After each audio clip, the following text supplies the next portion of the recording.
Bueno, para no ir perdiendo tiempo, vamos a continuar con la segunda conferencia de esta mañana a cargo de Juan Carlos Bermejo. Bueno, Juan Carlos Bermejo es un profesional de la restauración que lleva ya mucho tiempo, pues bueno, restaurando cosas, ¿no? Una la restaura por todos sitios, ha tenido mucha actividad en Francia, en las restauraciones de reloj astronómicos de la Catedral de Estrasburgo, anda por ahí también haciendo cositas por Marruecos con la Academia de Artes Tradicionales de Casablanca. Y bueno, en España es director de las operaciones del ICM en España, con tratamiento de desinfectación, con aire caliente controlado, con humedad relativa y demás. Y su conferencia nos va a hablar del estudio técnico constructivo de las bodas, el soporte de madera y los revestimientos, la caracterización de materiales con maderas, capas de revestimiento y elementos metálicos y su estado de conservación. Y te dejo el micro. Muchísimas gracias. Muchísimas gracias. Bueno, primero agradecer haber estado en este universo. Lo llamo universo porque estábamos en un microuniverso. Yo creo que Pedro ya nos ha dado una visión del proyecto y yo voy a intentar complementar a Pedro. Haciendo un zoom interno en todo detalle. Voy a intentar entrar dentro de la materia. Y quería, por supuesto, agradecer al IAPH, a María José, a Rainiero, a todos vosotros de haber podido participar en este proyecto, porque aparte de emocionante, te cubre de conocimiento, te agranda como profesional y trabajar en la Alhambra es, por supuesto, un placer inmenso.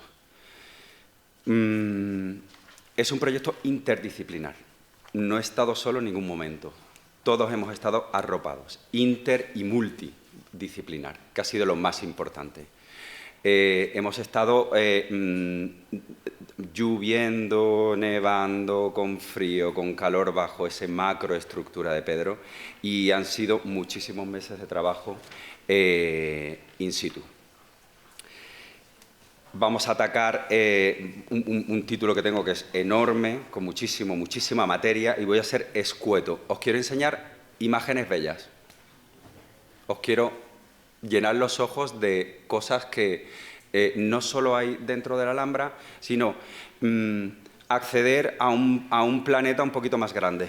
Salir de estas bóvedas para ver una óptica un poquito más internacional. Yo creo que como se hacía a la época. Había muchísimo conocimiento, había muchísimo intercambio, había muchísimo viaje, había muchísimo interconexión entre los reinos musulmanes y los reinos cristianos. También esto es una primera piedra para que los que vengan después sigan investigando. Aquí no se termina, es simplemente un granito de arena más.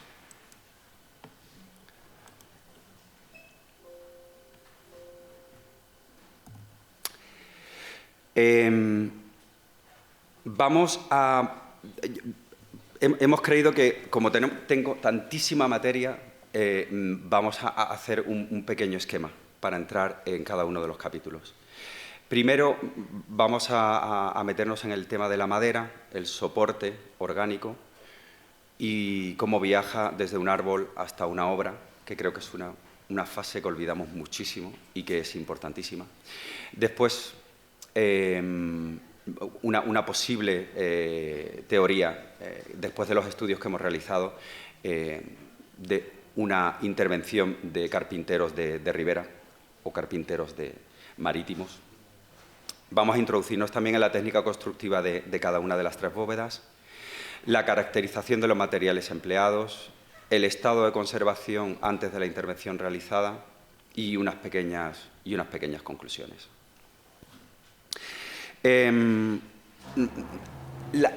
La trasera de las bóvedas se ha analizado desde un punto de vista técnico-científico, como podemos analizar la trasera de una escultura o la trasera de un retablo. nos hemos metido en máximo detalle para la topografía, para que la topografía del reverso de las bóvedas nos den toda la información a la que teníamos acceso en ese momento. Acceso milagroso porque las cubiertas estaban desmontadas y esto no se puede hacer muy a menudo en estas bóvedas.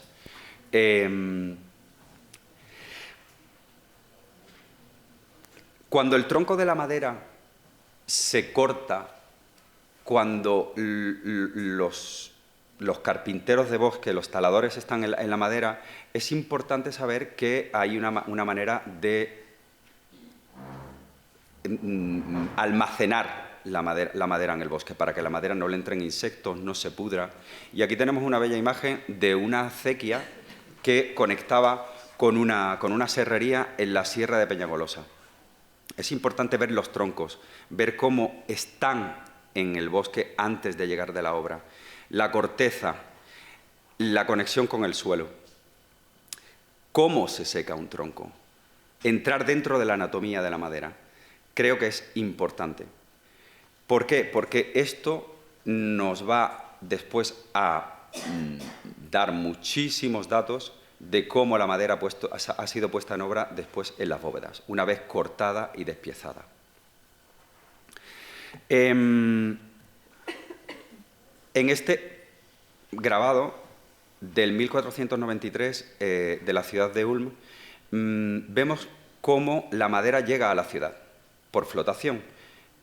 Estamos aquí en otro esquema territorial, en la Alhambra, por supuesto, pero a la ciudad de Ulm llegaba por flotación en unas barcas, si hacemos un zoom en el grabado, en unas barcas que estaban con unos puentes y dentro de esas barcas se introducían los troncos para que llegaran al puerto y después ser distribuidos en los diferentes edificios.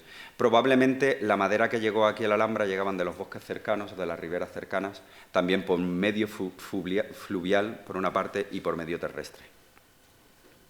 Después, también, cómo se establecen las pirámides de madera. Es importante ver este grabado también del 1515, cómo en Amberes, cuando llegaba la madera al puerto, se hacían unas pirámides invertidas. ¿Por qué se hacían unas pirámides invertidas? Porque es un sistema antirrobo natural. Si tú quieres robar un trozo de madera, si hay un ladrón por la noche que va a coger un trozo de madera en esta pirámide invertida, en la parte baja se te cae la pirámide arriba, llega la policía, te trinca y te lleva. O sea, son sistemas que se han perdido, pero que podemos, analizando grabados en detalle, podemos encontrar de nuevo en documentación que existe. Son sistemas de establecimiento de madera en serrerías.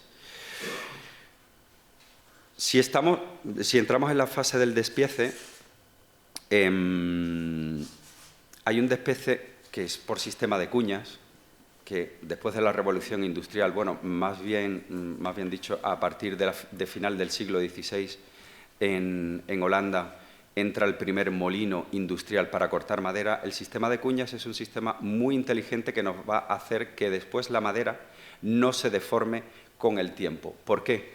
Porque con la cuña tú directamente lo que haces es estallar el tronco y la veta de la madera te va a dar el sistema natural de corte del peinazo que vamos a establecer después. En la imagen de la izquierda vemos un obrero con una maza de hierro y con cuñas todo a lo largo del tronco, y en la imagen de la derecha vemos una cuña para partir el tronco, un tronco muchísimo más pequeñito para despiezar tablas más pequeñitas en el otro sentido.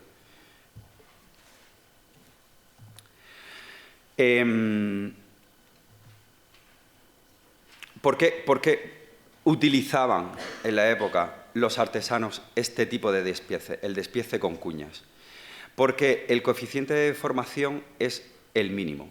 Cuando la madera se seca y se despieza en sentido transversal a la veta, no hay casi ningún tipo de deformación, como podéis ver en este esquema. Eso, por supuesto, los artesanos de la época lo sabían, y las tablas de las tres bóvedas no están deformadas hacia ningún ángulo. Están completamente rectas. Bueno, por supuesto tienen pequeñas deformaciones, pero no son deformaciones de despiece. En cuanto al secado, tenemos un dato que os quería mostrar porque estamos basados en estudios científicos otra vez. La techumbre de la Catedral de Teruel, según su análisis dendrocronológico, el corte de la carpintería de armar de la techumbre se hizo en 1261 y el análisis estilístico de Joaquín Yarza nos sitúa el montaje de la techumbre hacia el 1295 y el 1302. Hay unos 25 años entre el corte de la madera y la puesta en obra de la madera, con lo cual el secado de la madera era importantísimo.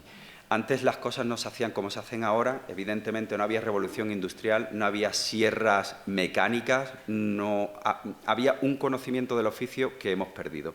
Y dentro de este conocimiento, el secado de la madera era uno de los pasos más importantes. En esta tabla, que no pertenece a las bóvedas, esta tabla pertenece a una techumbre del siglo XIV, aproximadamente datada de la misma época en el barrio del Carmen de Valencia, de una techumbre mudéjar. Vemos en la calidad del pino tea, es un pino silvestre, una subespecie que hay en la Sierra de Peñagolosa, que está perfectamente conservado. Y la veta de la madera, la diferencia se ve perfectamente, la diferencia de la madera de invierno y la madera de verano está completamente en perpendicular, con lo cual estas tablas, perpendicular al corte de los anillos de crecimiento, esta tabla fue también despiezada con este sistema de cuñas. Esto es un detalle de la techumbre, donde había perdido casi toda la policromía, y aquí una reconstrucción de un detalle de la policromía, interesantísimo. ¿Y por qué lanzamos la hipótesis de una carpintería marítima? ¿Por qué lanzamos la hipótesis de una colaboración externa de carpinteros de ribera, de carpintería marítima? Al abrir toda la cubierta de las bóvedas, cuando las primeras aproximaciones con Benjamín y todo el equipo, después de haber desmontado la cubierta de las bóvedas con el equipo de Pedro, fue un choque visual porque veíamos que las bóvedas estaban cubiertas, estaban negras, parecía un incendio. Pero, por otro lado, no había ningún incendio que estuviera documentado en los archivos. Era raro porque estaban también cubiertas de suciedad, de polvos, de cascote, etcétera, etcétera. Entonces, el aspecto era como de madera quemada, pero no estaba disgregada. La madera no estaba, al revés, parecía endurecida por un film de algo. Pero no llegábamos a entender con esta primera aproximación qué es lo que pasaba. Nos acercamos, gafas de aumento, micromuestras, laboratorio del IAPH, arriba, abajo, y hago este avance para hacer ahora un flashback. Carpintería marítima. El trabajo de los calafates en la época y de los puertos cercanos a Granada era muy importante, tenían una responsabilidad, y su responsabilidad era dotar a la nave, al navío, al barco, de una estanqueidad máxima para que no entraran ni los insectos, ni las ratas, ni el agua, ni nada que pudiera dañar el casco de la nave. Esto era el trabajo de los calafates o de los carpinteros de ribera, que existen todavía en algunas islas de las Baleares y que hacen exactamente el mismo trabajo y en el norte de España. Hay detalles técnicos que entraremos más en detalle, más en zoom un poquito más adelante, que no se pueden realizar sin las herramientas de calafate. Por ejemplo, estas cuñas permiten a los calafates meter el esparto dentro de las juntas de las tablas de los barcos. Este esparto está previamente bañado en una sustancia resinosa, que miraremos ahora de nuevo. Este grabado os lo enseño porque es un dibujo de Néstor Alonso, que es maravilloso, donde nosotros creemos que efectivamente este tipo de cuñas han sido utilizadas para introducir el esparto dentro de las juntas de la madera, si no, de otra manera es imposible, según nuestras observaciones. Y también hay aquí herramientas importantes que olvidamos en carpintería y que utilizan los calafates y que se utilizan para estructuras curvilíneas, que a lo mejor también utilizaron. Creemos que puede ser una posibilidad, una hipótesis que lanzamos en el aire, hubiera una colaboración marítima entre los reinos y la ciudad artesana que existía en la Alhambra y los puertos cercanos a Granada. Aquí tenemos una foto real del Museo Marítimo de Mallorca, de estas cuñas en acero, que son maravillosas, y que se utilizan por calafates en las Baleares. La estopa. La estopa la conocemos todos, en las casas a veces hay para limpiar, se utilizan también en muchísimas técnicas con yesería y bueno, pues es un producto residual procedente del peinado de fibras de cáñamo y otros materiales naturales como por ejemplo el lino. En mechones o en maderas de fibras desiguales se compran en droguerías y antiguamente estaban también al uso en todos los talleres para pulir, acciones previas a dorado, también se utilizaba, se sigue utilizando en algunos talleres de dorado, para reforzar esculturas, para reforzar ensambles, para reforzar uniones. Es una materia básica, de base de taller de artesanía de madera y de dorado. Pero también lo utilizan los calafates como materia básica, donde se utiliza para impermeabilizar el entablonado de los cascos de los barcos. Y pasamos a esta sustancia negra que no acabábamos de ver qué era, no sabíamos qué era, esa sustancia negra sobre las bóvedas. Yo, sinceramente, en todos estos años también en Marruecos, he intentado entrar dentro de todos estos palacios que hemos entrado y todas estas situaciones que hemos tenido de ver el trasdos de bóvedas y no he encontrado absolutamente en ninguna bóveda, desde finales del siglo XIV hasta finales del siglo XVIII, desde Casablanca hasta Tetuán, ningún recubrimiento con brea, ningún recubrimiento. Sin embargo, otros recubrimientos sí, que lo trataremos un poquito más adelante. Con lo cual, la brea era conocida también por esta industria de calafatear y es muy antigua, es una sustancia muy antigua que se extrae sobre todo del Pinus pinea, del pino piñonero, que tiene muchísima más resina y es una operación bastante lenta. Hay que poner la raíz, el tocón de pino pinea en altura, debajo hay que tener un fuego y hay que tener también una especie de recipiente, sobre todo es muchísimo mejor en tierra cocida, y va recogiendo la brea, esa resina que va ennegreciendo y se va depositando en esta ánfora. Esta ánfora, que fue encontrada delante de las playas del Saler, en Valencia, seguramente proviene también de un navío y se utilizaba para estas reparaciones de último momento, ya cuando el navío estaba, o la nave estaba en mar, estaba en húmedo.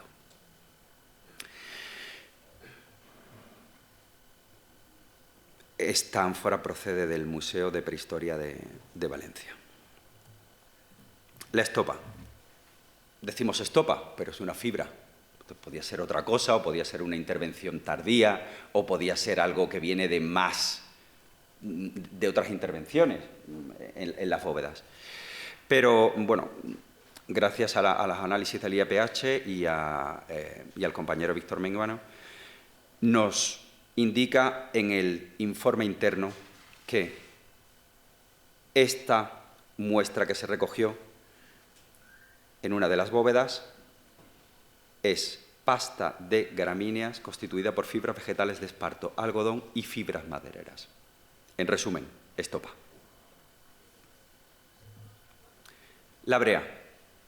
Decimos que es una sustancia negra, pero podía ser cualquier cosa, más tardía, o podría ser una intervención que no se documentó o no conocemos.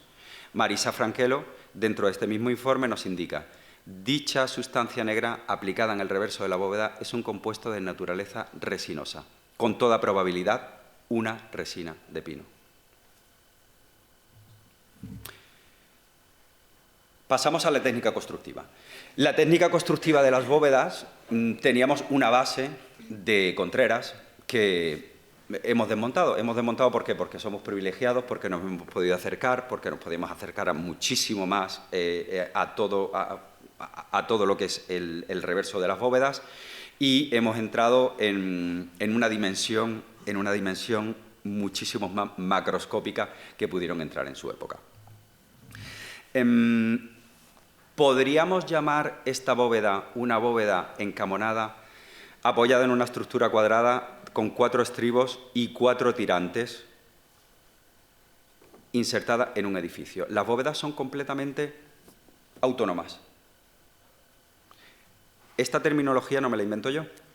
Dentro del compendio de Diego López Arenas, en el 1633, después retomado por Enrique Nuere, con una publicación llamada Nuevo Tratado de la Carpintería de lo Blanco, ya se citan este tipo de bóvedas.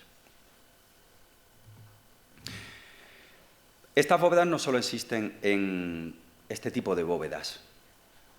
Esta bóveda encamonada, los camones o las tablas, no existen solo en Granada, existen también en el mundo del otro lado, en África. En el Magreb nos hemos encontrado con algunas bóvedas encamonadas también, con otra morfología, pero existen las bóvedas de tablas claveteadas sobre una estructura de base.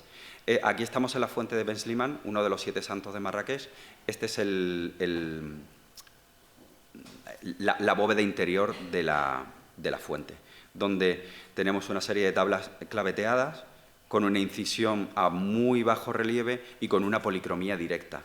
Aquí no tenemos, por supuesto, ninguna recubrición de cuero, ningún tipo de capa preliminar.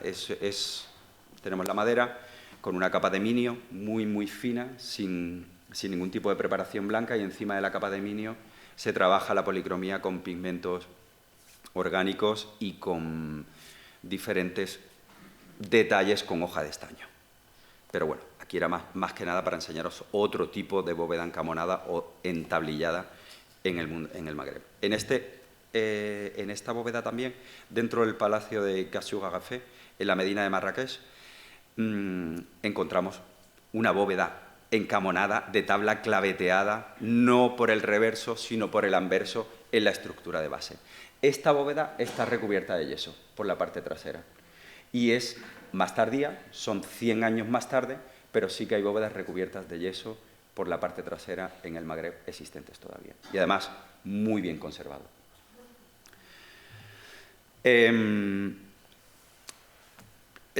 Los 4 tirantes creemos que puede ser que existieron en su momento, ya que las 4 celosías que hay en las esquinas de las bóvedas son posteriores. Creemos que pudieron existir en su momento, es lógico en cuanto a técnica constructiva, y creemos que porque hay también indicios de una media madera que existía para un elemento que ha desaparecido. Con lo cual, no podemos decir que no había tirantes. Probablemente había tirantes y desaparecieron en un momento. Estos tirantes también aparecen en estructuras de par y nudillo, muchísimo más tardías, etcétera, etcétera. Pero esto no interfiere en lo que es el casco de barco invertido, como decía Pedro antes, en sí, sino que están insertados en el edificio. Entrando en la ensambladuría de la bóveda, encontramos las costillas están formadas por peinazos semicurvos de sección cuadrangular, aproximadamente cuadrangular. En el anillo perimetral bajo está formada también por peinazos unidos a media madera y reforzados con clavos de forja, y el entablado está compuesto por tablillas a junta viva. No hay ningún tipo de galleta intermediaria de ensamble rebajado, de lengüeta, no hay absolutamente nada. Son a junta viva y después reforzadas con la estopa y la brea. Esa junta. En la ensambladuría hemos encontrado desde la media madera llana, media madera con ángulo, media madera de unión a juntas vivas, clavos de forja. El claveteado era muy importante y refuerza casi todos los ensambles. La caja y espiga, sin pasar, caja de espiga no pasante. El rayo de Júpiter y el pico de flauta. Este tipo de ensambles los encontramos exactamente igual en la bóveda número 2 y en la bóveda número 3, en la Fuente de la Juventud. Ya que estábamos ahí y nos podíamos acercar también y podíamos mirar con tanto detalle la superficie de las bóvedas, y era como meterse en un universo en el que no podemos meternos de otra manera, con luz rasante, con diferentes luces, la mañana, la tarde, la noche. Podíamos analizar toda la superficie de la bóveda en detalle, en detalle. Y hemos visto que también había herramientas utilizadas que han desaparecido después de la Revolución Industrial, por supuesto, pero que quedan algunas en algunos talleres antiguos perdidos por la España salvaje. Pero está bien acordarse de estas herramientas, porque son herramientas que te permiten trabajar en obra, hacer ajustes finales que no se pueden hacer en taller, y es interesante hacer la recopilación de todas estas herramientas. Tuvimos un pequeño problema en terminología porque hay términos de estas herramientas que habían desaparecido y tuvimos que recuperarlas de estudios que se habían hecho en Bruselas, en el IRPA, con Jean-Albert Glatini y María José González, y recuperar todos estos términos y nombrarlos al castellano. Aquí vemos un grabado del 1493, de donde también vemos muchísimas herramientas que se utilizaron en la Alhambra. Aquí también, en otro grabado, en la parte inferior izquierda, también vemos herramientas que se utilizaron en la construcción de las bóvedas y que han desaparecido en los talleres tradicionales de carpintería o de carpintería de ribera. Hay una sierra que se utiliza después del despiezado con cuñas o el pre-despiezado con cuña para cortar troncos en longitud y unas tablas larguísimas, que es esta sierra, que es la sierra de banda, que se puede utilizar con un foso o sin foso. Aquí hay un esquema que sacado del libro de las catedrales, de la construcción de las catedrales, perdón, donde se utiliza esta sierra con foso y siempre se utiliza a dos personas. Necesitas una persona arriba y una persona abajo. O también se puede utilizar otro tipo de sierra para despiezar tablas un poquito más finas, porque hay muchísimo más precisión, con una sierra de tirante. Aquí vemos también un gráfico de cómo se puede utilizar esta sierra, otra versión de esta sierra, una sierra de 2 personas, una sierra de tirante de 2 personas para despiezar tablas muchísimo más finitas también. Aquí tenemos una captura de pantalla del informe previo que se realizó antes de intervenir las bóvedas, donde hacemos el repertorio de todas las marcas encontradas en cada una de las 3 bóvedas, donde encontramos la sierra que antes hemos nombrado, la sierra de tirante, la gubia curva, también hemos encontrado una hacha plana para el cepillado lateral de las costillas. También hemos encontrado una azuela o una hachuela. Y aquí es donde me gustaría que vieras esta imagen. Estas herramientas pertenecen a la colección del Museo de Villena, en Alicante, que tienen una colección de herramientas espectacular, de alrededor de unas 1.500 piezas. Y esto es una azuela, una curva y una plana que ha desaparecido también en los talleres actuales. Y es muy importante para devastar todas estas imperfecciones que se han quedado en los peinazos y en las tablas después del despiece con cuñas. Son muy fáciles de utilizar, si están bien afiladas, por supuesto, y te dan una superficie completamente lisa. parece cepillada en máquina y hay que tener la mano, por supuesto, y un juego de muñeca muy interesante, porque si no, no se hace bien, pero las tablas pueden quedar completamente lisas con estas dos herramientas. También hemos podido examinar las bóvedas en detalle y establecer cuáles han sido las fases de construcción de las bóvedas. Y establecemos 6 fases. La primera fase, utilizando también el sentido común y qué es lo que haríamos si nos encontráramos con esta situación. ¿Cómo se monta una bóveda? No siendo de par y nudillo, sino siendo una bóveda que es completamente autónoma y es como el casco de un barco. Primero se hace el perímetro, después ponemos el ensamblaje de las costillas,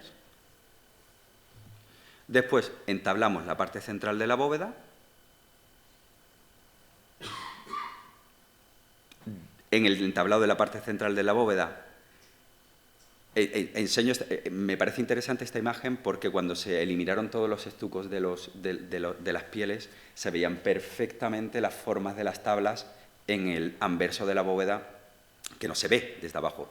Como visitante de la Sala de los Reyes, tú no ves el entramado de entablado que hay, porque el cuero lo cubre completamente, las capas de preparación y la policromía. Pero esta imagen es interesante, cómo se ven las tablas completas que están claveteadas en la parte central de la bóveda. El entablado de los cascarones, posteriormente la fase 4, la aplicación del revestimiento de protección, la brea, probablemente con escobilla de palma. Y después, en la fase 6, la aplicación del revestimiento de protección, el mortero o yeso final.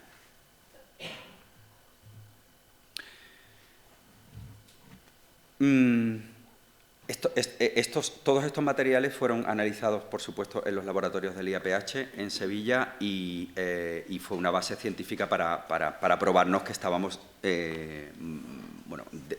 estamos delante de un caso único, con un recubrimiento único y con una tecnología única. El soporte de madera original, realizado por Víctor Menguiano y Marta Sameño, las conclusiones, y hablará más en detalle Marta más adelante supongo, pero bueno, las conclusiones las paso rápidamente. En la bóveda número 1 encontramos el álamo y el olmo, en la bóveda número 2 encontramos el álamo, en la bóveda número 3, álamo, pino piñonero y quercus. Y bueno, aquí a la izquierda tenéis la imagen de las 3 secciones de análisis de la madera. En los elementos metálicos había una tesis de pareja que nos decía que todos estos clavos que se encontraban estaban estañados. Pues el análisis de Auxiliadora Gómez nos dijo que no, que son clavos de forja, que son clavos perfectamente conservados con una oxidación exterior, no una oxidación interior, pero que estaban conservados. Algunos de los clavos eran de cabeza redonda y otros de los clavos tenían cabeza de mosca. En la protección, como ya os he adelantado, teníamos por un lado la capa de brea directamente sobre el soporte madera, no había ninguna capa intermediaria proteínica, como habíamos planteado al principio, que podía ser una cola de conejo o una capa intermediaria de interacción entre la brea y la madera. No, directamente la brea está aplicada en la madera y sobre la brea tenemos esta capa gruesa de yeso con partículas blanquecinas, rojizas, por otro lado, y negras, probablemente de la cocción del yeso, restos de carbón, que también servían como secante. El estado de conservación, creo que entrará más en detalle mi compañero Benjamín, voy a hacerlo como un listado de bullet points para no entrar más en detalle y para no dilatarme más en mi intervención. Por un lado tenemos las acciones humanas, que son las restauraciones que se hicieron en el pasado, los añadidos, las mutilaciones y las limpiezas excesivas, donde desapareció muchísima capa de yeso. Los factores ambientales, por supuesto, la falta de aireación gracias a estas obras del pasado, y no había corriente de aire, con lo cual es importante también hacer un hincapié sobre esto. Más en detalle hablará seguramente mi compañero Benjamín. Los ataques biológicos, tenemos pudriciones derivadas de ataques de microorganismos, los depósitos de suciedad, como en todo trasera de una obra, con escombros, restos de mortero, polvos, cascotes, y los factores intrínsecos, las deformaciones mínimas de la madera, es una deformación de adaptación al edificio, diría yo, contracciones, dilataciones y desecación. Los faltantes, teníamos mucha pérdida de esparto en las juntas, justamente por esas limpiezas excesivas, y muchísimas pérdidas también de injertos de madera que probablemente existían en muchas de estas juntas y que desaparecieron. Y después, bueno, pues la disgregación del material en el mortero original, porque dado que la curvatura de las bóvedas y la pérdida de la materia en la parte de abajo, el mortero resbalaba, se craquelaba, resbalaba y se depositaba en los laterales de la bóveda, y ahí, a lo largo del tiempo y estas limpiezas excesivas que se hicieron en el pasado, se ha ido eliminando este mortero original. Con lo cual, a modo de conclusión parcial, pregunta abierta, apertura a próximos estudios en el futuro. La construcción de las bóvedas creemos que no es de tecnología musulmana clásica, o al menos las manos que se construyeron no conocían las técnicas musulmanas o se habían formado con maestros artesanos occidentales o cristianos, en una colaboración, en una situación frecuente en la fecha que se ejecuta la obra. Del análisis de las maderas analizadas se desprende como conclusión que la bóveda número 3 difiere en cuanto a naturaleza de las bóvedas 1 y 2. Ni el modo constructivo ni el ancho de las tablas que señala Bermúdez de Pareja es correcto. No se ha localizado ningún clavo estañado como método de unión de las tablas entre sí. Sin embargo, las tablas están claveteadas individualmente en las costillas y están instaladas por acoplamiento, como camones, desde el interior con clavos de forja de aproximadamente unos 15 centímetros remachados por el reverso que nosotros pudimos acceder. Los cantos de las tablas no presentan chaflán o forma oblicua, son completamente en ángulo recto y están unidos a junta viva, y la bóveda número 1 está construida con un menor número de piezas, ligeramente, las tablas, aumentando en la 2 y en la 3 respectivamente.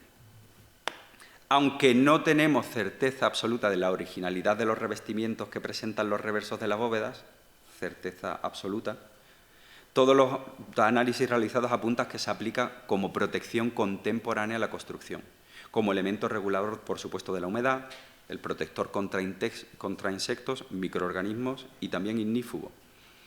El equilibrio elástico de la estructura de las bóvedas es estable, aunque se recomienda realizar investigaciones complementarias de coeficientes de elasticidad y resistencia mecánica, y muchísimo más, por supuesto, después de la intervención. La aparición de rebabas entre la costilla y el entablamento de madera y las fibras vegetales, la estopa, son datos que nos hacen presuponer que efectivamente este estrato es original y que se ha aplicado de forma contemporánea a la construcción del soporte de madera. Con lo cual, ¿estamos delante de un caso único de construcción de bóvedas? Sí. ¿Hay colaboración exterior de talleres marítimos, calafates o cristianos? Sí. ¿Las capas de protección sobre la madera son originales y completamente contemporáneas a la obra? Creemos que sí. Muchísimas gracias.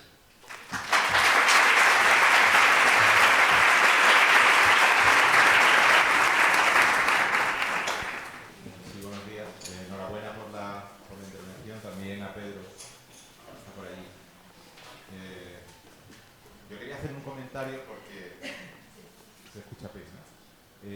Tanto ayer como hoy se ha estado hablando de la posible influencia o de la derivación de la construcción naval en las bóvedas. Por supuesto, habéis estudiado este tema muchísimo más que yo y tal, pero yo me gustaría apuntar una cuestión que casi es como el negativo de una construcción naval. Si realmente las piezas que llamáis las transversales, la construcción naval se llaman cuadernas, falta la crujía, que en este caso no sería necesario por un tema estructural, y sí está el estribado, el borde, que en la construcción naval se llama la regal. ¿qué ocurre? La construcción naval, el entablado, no está por dentro, está por fuera, salvo que el barco tenga un doble forro. Claro. Y entonces, sí que luego todo el tema de la utilización del embreado, el calfateado y todo eso, evidentemente eso sí que es construcción naval para procurar, como tú comentabas, la estanqueidad. Pero el que sea tuvo que hacer un ejercicio, o sea, yo creo que un carpintero de Ribera de esa época le hubiera costado mucho trabajar así. No creo que, porque el oficio siempre se ha tenido muy interiorizado, ¿no? Claro. Y claro, aquí la necesidad era distinta, es decir, aquí no tenía sentido colocar el entablado porque entonces las costillas, lo que sería... Efectivamente, estaría en superficie.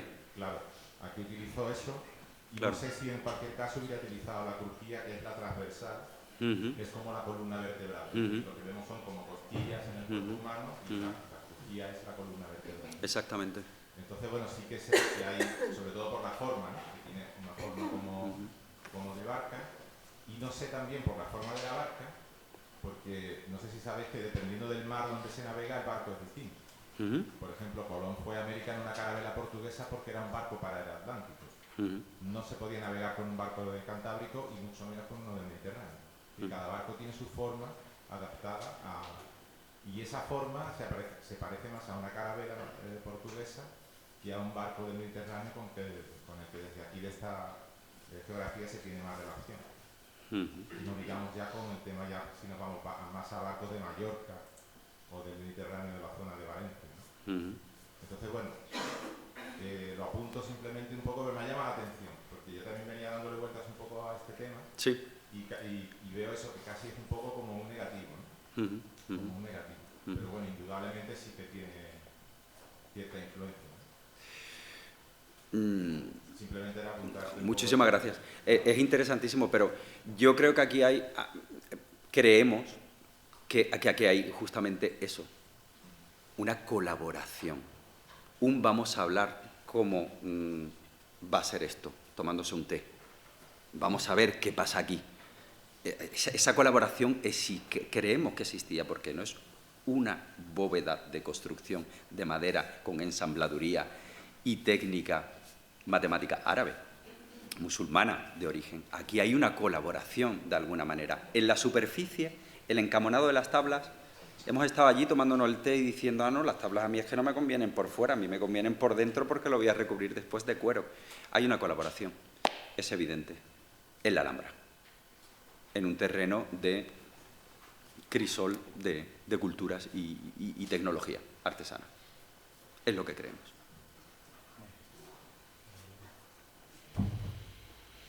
Sí, yo quisiera también comentar que aquí, bueno, con los talleres de restauración de madera, pues han intervenido ya bastantes alfarjes y armaduras, y en la mayoría de ellos se conservan capas protectoras por el reverso, pero son morteros de yeso. De brea no se ha identificado nada, pero hace no mucho terminamos de restaurar las armaduras, son cúpulas. Son cúpulas de madera de los templetes del Patio de los Leones y que son muy parecidas constructivamente a lo que aquí vemos. Están formados por un anillo, luego tienen una serie de costillas y por el anverso se van clavando todas las tablazones. Yo tengo una foto, si acaso ahora la busco en el desayuno y luego enseño la foto para que veáis la semejanza que hay entre las bóvedas de piel y las cúpulas de los pabellones. Quiero decir que la técnica la conocían y la aplicaban, y aquí en la Alhambra se ha aplicado en más de una ocasión. Como no hemos tenido acceso a los reversos de estas cúpulas del pabellón de los Leones, no sabemos si tenía capa de brea o no. Hace unos años se tuvo acceso a la del pabellón, a la que da Abencerraje, ¿no? Al pabellón oeste. ¿Oeste o oeste? Abencerraje, sí. A la de... Oeste. Bueno, oeste. Sí, sí. Y lo que pasa es que estaba tapada por una capa de minio que fue aplicada por Prieto Moreno y no sabíamos si no fue con motivo de las restauraciones de las cubiertas del Patio de los Leones. Y en ese momento no se tuvo acceso a una analítica para ver si debajo había extractos de brea, pero que constructivamente tiene muchas semejanzas. También aparecen las medias maderas, los rayos de Júpiter. ¿Ah, sí? Sí. Luego voy a buscar la foto y la pongo. Claro. Quiero decir que se pudo dar, Claro. pues se pudo dar una colaboración y extraer de otros gremios los conocimientos necesarios que le hacían falta en aquellos momentos. Y la capa de brea, a lo mejor si fue exclusiva solamente en las bóvedas de piel, pudo deberse a que en el resto de las cúpulas o de techos que hay aquí, lo que constituye la decoración por el anverso son piezas de madera que no son tan delicadas como una piel. Quiero decir que quizá en la Sala de los Reyes le quisieron dar una protección extra. Totalmente, totalmente. A ser una pieza única, entre comillas. Mucho más impermeable. Efectivamente. Sí.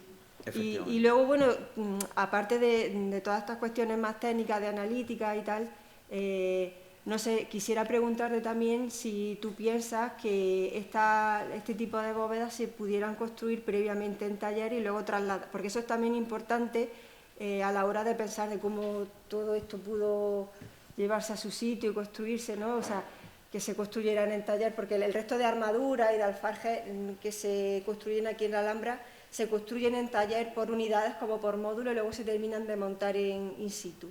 Entonces aquí, ¿tú qué piensas? ¿Que esto se pudo construir en taller o...?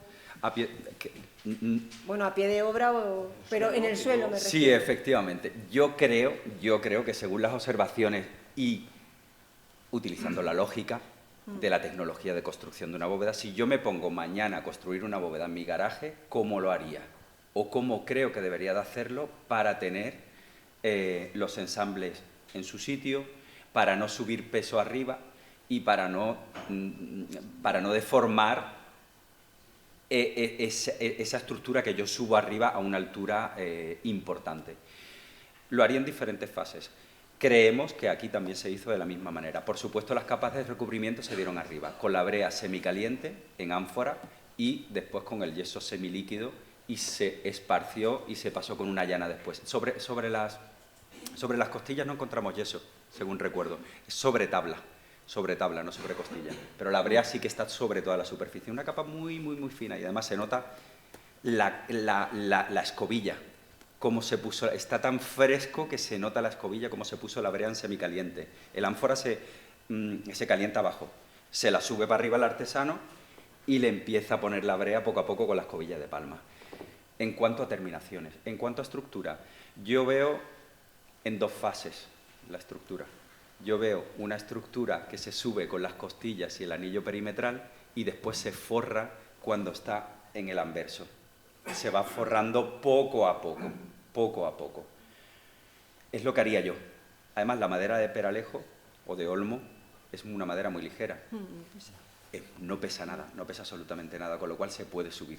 Esas bóvedas tienen una dimensión, entre comillas, manejable, que se puede subir. Yo creo que se montó la bóveda abajo. Técnicamente hablando, este tipo de bóvedas, como no son ensambles de construcción matemática, sino que es muchísimo más sencillo, yo creo que efectivamente se montó abajo y se subió encima y se puso encima de los tirantes de la obra. Y en cuanto al cuero, esa es la gran pregunta. Eso ya ahí no entro yo. Pero la bóveda, ¿hubo un montaje en blanco construida abajo y subida arriba un montaje en blanco? Creemos que sí.